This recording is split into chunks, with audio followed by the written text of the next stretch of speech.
Farg'ona viloyati Beshariq tumani Ma'rifat muzeyida yashovchi fuqaro ergashtirilma xonadonida issiqxona qilish uchun tadbirkorlik istagini bildiruvdi. Shu fuqaroga biz Agrobank tomonidan imtiyozli kredit asosida 50 ming so'm miqdorida pul ajratdik. Hozirgi kunda ushbu xonadoni issiqxonadan pomidori, bolgariskiy qalampirlar ekildi. Hozirda daromadi yanada oshdi. Akamiz o'zidan ham ikki og'iz eshitishimiz mumkin shu masala bo'yicha.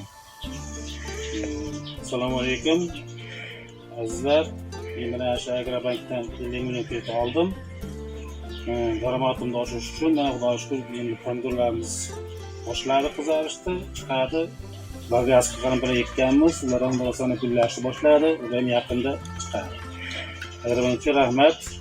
Imtiyoz kredit uchun. Akamiz yana kredit asosida kredit olmoqchini bildirdi. Yanada bu faoliyatni kengaytirish maqsadida bizga yana faoliyat kengaytirish kreditlar so'radi va biz unga yana kredit bermoqchimiz va faoliyatni yana kengaytirish maqsadida.